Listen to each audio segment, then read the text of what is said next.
रामायण किस किसने देखी है टीवी पर? रखो। रामायण किस किसने पढ़ी है?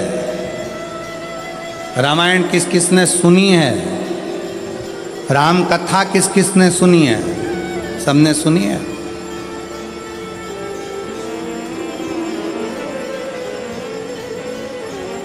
राम जी पर ऐसा कौन सा दुख था जो नहीं आया? विचार करिएगा। राज सिंहासन मिलने वाला था और 14 वर्ष के लिए, बोलो बोलो जम के बोलो, बन। आप कहते हो थोड़ा सा दुख आ गया, मेरी दुकान नहीं चल रही, मेरी नौकरी नहीं लग रही, मेरी सर्विस नहीं लग रही, मैंने इतनी मेहनत करी, सफलता नहीं मिल रही। अरे जिसके पास में सिंहासन आने वाला था, रात की रात उसको 14 वर्ष के लिए वन जाना पड़ जाता है। 14 वर्ष के लिए कितना बड़ा दुख होगा, जरा याद करिएगा। 14 वर्ष के लिए वन के लिए निकलते और थोड़े समय के बाद सूचना मिल जाती है कि पिता शांत हो जाते हैं। बाप पिता चले जाते हैं, बाप चले, पिता चले गए। दुख देखिए, सिंहासन गया, अपना राज्य गया, अपना गांव छोड़ना पड़ा, वन वन डोलना पड़ा, पिता चले गए। और दुख देखिए, आगे चलते हैं तो धर्म पत्नी भी चली जाती है। दुख देखिए, दुख। आप एक एग्जाम पास नहीं करते हो, माँ बाप ने आपको पाल पोस कर बड़ा करा और एक एग्जाम पास नहीं कर पाए, कोचिंग करने गए थे पुणे, कोचिंग करने गए थे कोटा, कोचिंग करने के लिए गए थे दिल्ली, कोचिंग करने गए थे मुंबई, कोचिंग करने के लिए गए थे लातूर, कोचिंग करने गए थे हैदराबाद। एक सब्जेक्ट नहीं निकल पाया, अंदर से टूट गए। और 20-25 साल के बेटे होकर, बेटी होकर, 25 साल के बेटा बेटी होकर रस्सी बांधकर सुसाइड कर लेते हो, जहर की पुड़िया खा लेते हो, पानी में डूबकर मर जाते हो।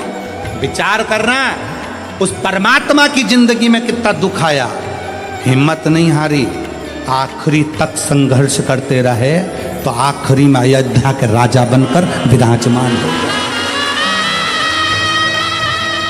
और आज के बेटा बेटी, जरा सा पति ने कुछ कह दिया, बहू का मुख खुल गया, जाकर मायके बैठ गई, अदालत में केस लगा दिया, इतना दुख दे रहे हैं, मेरी सास इतना दुख दे रही है, मेरे घर के लोग इतना दुख दे रहे हैं, मेरे परिवार वाले इतना दुख दे रहे हैं। अरे भगवान से प्रार्थना करना कि बहुत अच्छे लोग मिले हैं, ना जाने किस्मत में और कितना दुख लिखा होगा।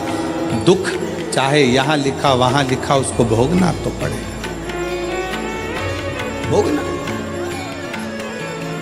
अब ईमानदारी से बोलो, इतनी कथा तो आपने सुन ली,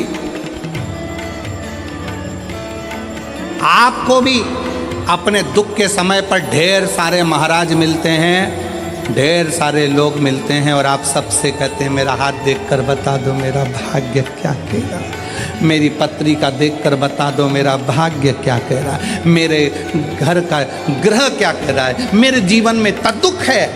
तुमसे ज्यादा राम जी को मिले थे गुरु विश्वामित्र जैसे, वाल्मीकि जैसे, गुरु बाबा, ढेर सारे आंत्री जैसे बड़े बड़े तपस्वी गुरु मिले थे। राम जी ने एक से भी नहीं कहा कि मेरा हाथ देखकर बताना, कि मेरी किस्मत देखकर बताना। राम जी ने केवल एक बात कही कि समय मिल जाए तो मुझे कथा सुनाना, अगर मैं कथा सुनूंगा तो मेरी व्यथा समाप्त होती चली जाएगी, इसमें मेरी प्रतिष्ठा है। राम जी ने इतने बड़े बड़े विद्वान मिले पर हाथ नहीं दिखाया, राम जी ने इतने बड़े बड़े विद्वान मिले पर अपनी पत्रिका नहीं दिखाई, राम जी ने इतने बड़े बड़े विद्वान मिले, किसी से नहीं पूछा कि मेरा दुख कैसे कटेगा, मेरी पत्नी चली गई, मेरा पिता चले गया, राज सत्ता चली गई, दर दर भटकना पड़ रहा है, 14 साल ठोकरे खा रहा हूं, मेरा भाग्य कैसे बनेगा। राम जी ने किसी से नहीं पूछा। जितने संत के दरवाजे पर राम जी जाते थे, हाथ जोड़कर संत पूछते थे क्या सेवा करें राघव, आपको क्या कहें। राम जी कहते थे बस कथा सुना दो, कथा सुना दो। क्यों? क्योंकि राम जी जानते थे दुनिया की सारी व्यथा केवल शिव कथा ही काट सकती है, इसके सिवा कोई नहीं काट सकता। आप कथा कहो मुझे। जितने संत मिलते थे वो कथा कहते थे, कथा सुनते थे राघव, कथा श्रवण करते थे राघव, और अपने पथ पर चलते चलते पार्थिव शिवलिंग का निर्माण करते थे राघव। भारत की भूमि पर अयोध्या से लेकर लंका तक भारत सरकार ने राम पथ गमन बनाया है। पूरे राम पथ गमन पर चलकर देखिए, जितने राम पथ गमन पर राम जी के मंदिर नहीं मिलेंगे, जितने राम पथ गमन पर हनुमान जी के मंदिर नहीं मिलेंगे, जितने राम पथ गमन पर किसी देवता के मंदिर नहीं मिलेंगे, उतने राम पथ गमन पर केवल शंकर के मंदिर हैं। क्योंकि राम जी जहाँ रुकते थे वहाँ शिव का निर्माण करते थे, राम जी जहाँ रुकते थे वहाँ शंकर का निर्माण करते थे। क्यों? क्योंकि उनको मालूम है कि व्यथा मिटाने के लिए शिव की कथा बहुत जरूरी है, और शिव की कथा अगर हमारे अंदर